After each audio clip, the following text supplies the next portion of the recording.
भाषा विज्ञान तीसरी इकाई। हमने पहले और दूसरी इकाई पहली इकाई में देखा था भाषा की परिभाषा, भाषा के संबंध में विद्वानों के विचार, भाषा की उत्पत्ति संबंधी विविध सिद्धांत।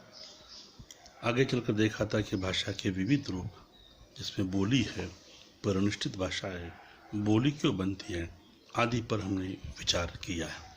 अब तीसरी इकाई में विशेषतः हिंदी को लेकर बात की गई है, जैसे कि हिंदी शब्द का उद्भव विकास, हिंदी का शब्द समूह और हिंदी के राजभाषा, राष्ट्रभाषा और संपर्क भाषा, ये तीन रूपों पर हमें अध्ययन करना है।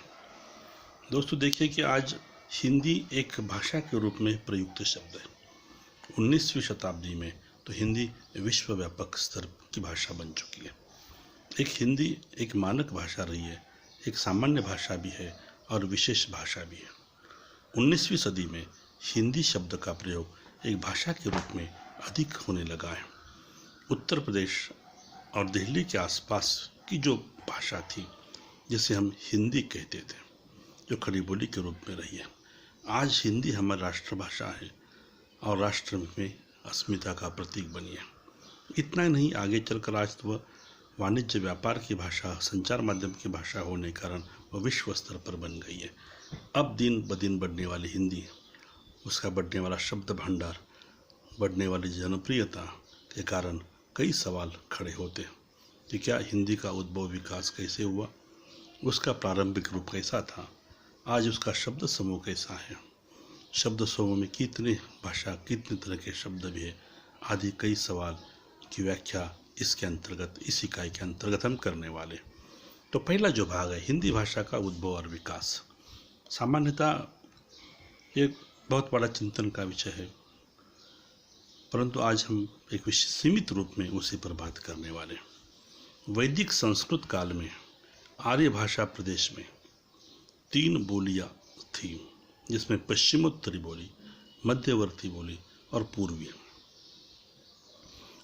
किंतु पाली दक्षिण काल की दक्षिण नामक बोली के रूप में विकसित हो गई।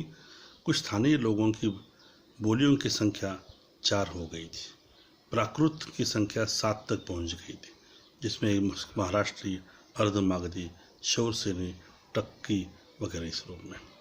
अतः अपभ्रंश से आधुनिक भारतीय काल में अनेक भाषाएं उत्पन्न हो गई। अपभ्रंश भाषा का काल 500 से 1000 तक माना जाता है। आधुनिक भाषाओं में सिंध, ब्राचड़ की सिंधी, केकई की लहोदा, टक से पंजाबी, महाराष्ट्र से मराठी, शौरसेनी से गुजराती, पहाड़ी से अर्धमागधी से पूर्वी हिंदी, मागधी से बिहारी, बंगला, असमिया आदि भाषाओं का विकास हुआ। एक भाषा से अन्य भाषाएं धीरे धीरे विकसित होती है। तो आज हम जो हिंदी कहते हैं वो हमारी शौरसेनी अपभ्रंश भाषा का रूप है। हम हिंदी कहते हैं वह शौरसेनी अपभ्रंश का विकसित रूप है, जो 5 उपभाषाओं में बोली समूहों में विभाजित है, जैसे पश्चिमी हिंदी, पूर्वी हिंदी, राजस्थानी, पहाड़ी और बिहारी आदि नामों से जाना जाता है। तो वर्तमान काल के रूप में जो हमारी खड़ी बोली हिंदी है, जिसे हम परिनिष्ठित हिंदी कह सकते हैं, जिसे स्टैंडर्ड हिंदी कह सकते हैं, उसी के विकास के रूप में बात करेंगे। किसी भी भाषा का जन्म से ही वह साहित्य नहीं आती है, बल्कि धीरे धीरे जब भाषा प्रौढ़ बनती है तो साहित्य में उसका संबंध आता है। इसलिए साहित्यिक भाषा बनने से पहले वह बोली थी, लोगों की भाषा थी। अब कहते हैं हिंदी के विकास, हिंदी का इतिहास लिखने वालों ने 1000 से ईस्वी सन 1000 से उसकी व्याख्या 3 कालों में विभाजित की है, जिसे प्राचीन काल, मध्यकाल और आधुनिक काल कहा जाता है। प्राचीन काल को प्रारंभिक काल, आदि काल भी माना है, जिसका समय ईस्वी सन 1000 से लेकर 15वीं शताब्दी तक मानता है। मध्यकाल में 15वीं से लेकर 1800 तक माना जाता है और आधुनिक काल में 1800 लेकर अब तक का काल है। मतलब 1000 वर्षों का इतिहास हिंदी साहित्य के रूप में, विकास के रूप में विचार अपेक्षित है। इस विकास में हमें कुछ सामान्य बातों पर व्याख्या करेंगे कि उसमें कौन से वर्ण थे, व्याकरण कैसा था, उस वक्त की भाषा का साहित्यिक रूप कैसा था। 3 कालों में हिंदी पर बात अपेक्षित है। प्राचीन काल, जिसे हम प्रारंभिक काल कहा, जिसे आदि काल कहा है, 1000 ईस्वी सन 1000 से लेकर 15वीं शताब्दी तक, 15 मतलब लगभग 500 वर्षों का इतिहास है, जिसमें हिंदी अपभ्रंश और हिंदी के साथ साथ अन्य भाषाएं विकसित होती है। तो विकास की दृष्टि से इसमें कुछ अपेक्षित बात होती है कि इस वक्त 1000 से लेकर 15वीं शताब्दी तक हिंदी में संस्कृत और प्राकृत पाली के न और ल से दंत ध्वनियाँ हिंदी से वर्चस्व हो गई है। अपभ्रंश में ड और ढ नहीं थे, जिसका विकास आदिकाल मतलब आदिकाल में ड और ढ व्यंजन का विकास हुआ। आदिकाल हिंदी में संस्कृत और फारसी के कुछ नए व्यंजन आ गए, तो कुछ अपभ्रंश में जो नहीं थे। सामान्यतः कहते हैं कि आदिकालीन हिंदी में अपभ्रंश के मूल में 8 स्वर थे, अ, आ, ई, उ, ए, ओ। और आदिकाल में 2 स्वर आ गए, ए और औ, ऐसे संयुक्त स्वर आ गए। यह धीरे धीरे विकसित होने की बात है। अब हम व्याकरण की बात करेंगे तो आदिकाल का व्याकरण संयोगात्मक था, भाषा उसी रूप में रही है। अपभ्रंश की भाषा में हिंदी में नपुंसक लिंग नहीं था। अपभ्रंश की अपेक्षा आदिकाल हिंदी की वाक्य रचना निश्चित रूप में क्रमबद्ध शब्दबद्ध हो गई थी। मतलब आदिकाल का व्याकरण ईस्वी सन 11वीं शताब्दी से काफ़ी अपभ्रंश के निकट था और अब धीरे धीरे विकसित होता है और हिंदी का व्याकरण आगे बढ़ता है। आदिकाल का जो शब्द समूह की बात करेंगे, क्योंकि आदिकाल में अपभ्रंश के शब्द थे, जिसके साथ साथ भक्ति आंदोलन का भी संबंध है। तत्सम कई शब्द इसी काल में जुड़ गए। अरबी मुसलमानों के आक्रमण से अरबी, फारसी, तुर्की शब्द भी हिंदी साहित्य में आ गए। साहित्यिक दृष्टि से कहते हैं कि हिंदी आदिकाल में हम कहते हैं कि रासो काव्य बन चुका है। पृथ्वीराज चंद्र बरदाई है, ख्वाजा बांदेवाज है, विद्यापति की रचना पदावली जैसी रचना है, गोरखनाथों का नाथ साहित्य, नरपत नाल्य का रासो साहित्य, मतलब रासो साहित्य भक्ति साहित्य से सम्मिश्रित यह काल रह चुका है। डिंगल, मैथिली, दक्षिणी भाषा का यह प्रयोग हुआ है। तो साहित्य दृष्टि से भी आदिकाल ठीक समृद्ध रहा। अब दूसरा काल जो जिसे हम कहते हैं, जो 15वीं शताब्दी से लेकर 18वीं शताब्दी तक, मतलब 300 वर्षों का समय है, जिसमें हम कहेंगे कि ध्वनि की दृष्टि से इस काल में 15वीं शताब्दी में शब्द के अंत में अ का मूल व्यंजन लुप्त हो गया है। राम का उच्चारण राम अल्प रूप मात्रा में होने लगा है, अ का लोप होना है। और इसलिए कहते हैं फारसी भाषा में भी शिक्षा व्यवस्था और फारसी में दरबारी भाषा होने के कारण उच्च वर्णियों की भाषा थी, और हिंदी में इसके कारण क, ख, ग, ज, फ जैसे व्यंजन आ गए। मध्यकाल में व्याकरण आदिकाल में तो वह शुरुआत था, वह ठीक सा अपने मार्ग पर था। मध्यकाल में हिंदी की ध्वनियाँ सशक्त बन गई, परिवर्तन हुआ। आदिकालीन संयोगात्मक हिंदी की अपेक्षा मध्यकाल में भाषा वियोगात्मक बनी। उच्च वर्ग की भाषा फारसी होने कर हिंदी में भी फारसी वाक्य का प्रयोग रचना होने लगी। मध्यकाल की हिंदी अपभ्रंश के से बहुत संपन्न रही है। शब्द समूह की दृष्टि से बात करेंगे तो यहाँ लगभग फारसी से 3500 शब्द, अरबी से 2500, तुर्की से 125 शब्द आ गए।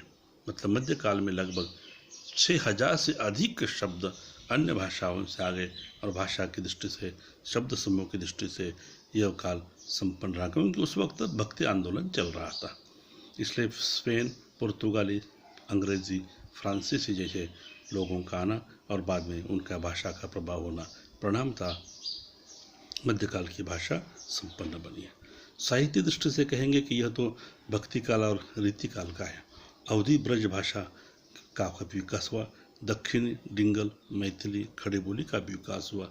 यह कहेंगे कि जैसी, सूर, मीरा, कबीर, बिहारी, भूषण देव, नुरसती, कुतुब शाह, वजही, वली, केशवदास जैसे अनेक साहित्यिक विद्वानों ने अपने अपनी रचनाएं बनी लिखी, और मध्यकाल का साहित्य समृद्ध हुआ है। तो साहित्यिक और तीसरा काल जो है आधुनिक काल है, जो 18वीं शताब्दी से अब तक का माना जाता है। पूर्ववर्ती आदिकाल और मध्यकाल की अपेक्षा आधुनिक काल में ये भाषा, हिंदी भाषा काफ़ी समृद्ध और संपन्न होती गई है, क्योंकि इन दो कालों में उसकी नींव डाली गई।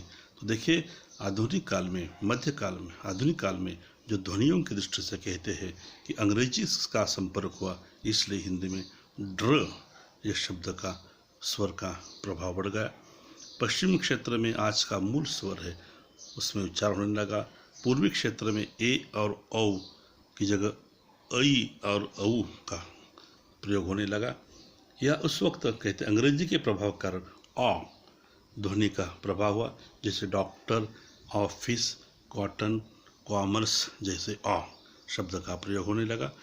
आदि का साथ साथ कहते आदि काल और मध्य काल में जो वह ध्वनि जो दंतुष्ट थी वह उसका उपयोग कम होने लगा है। वैश्वीकरण के कारण नए नए शब्दों का भी, इस ध्वनियों का प्रयोग इस काल में होने लगा।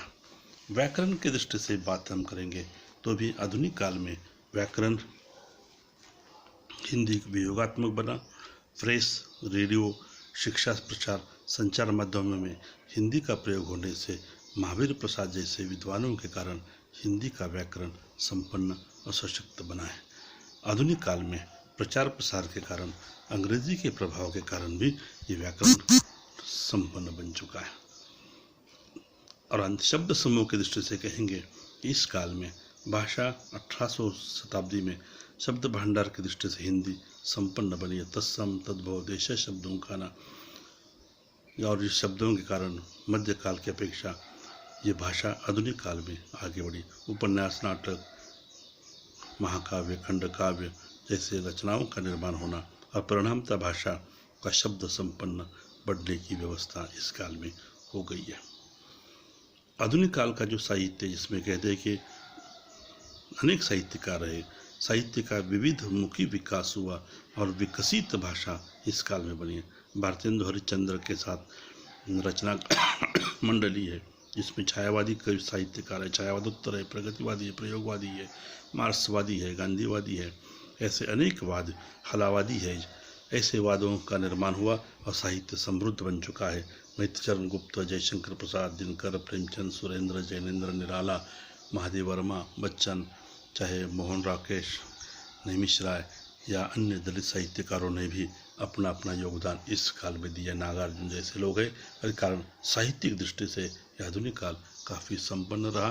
संक्षिप्त में हम कह सकते हैं, शौरसेनी, अर्धमागधी और मागधी अपभ्रंश से निकलने वाली हिंदी आज दिन ब दिन विकसित होती जा रही है। वर्तमान काल में साहित्य में ये काफ़ी समृद्ध है, सर्वसमावेशक हिंदी है, सभी भाषाओं में वह श्रेष्ठ बन रही है।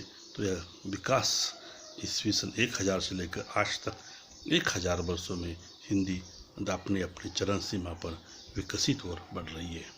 ये उनकी विकास यात्रा है।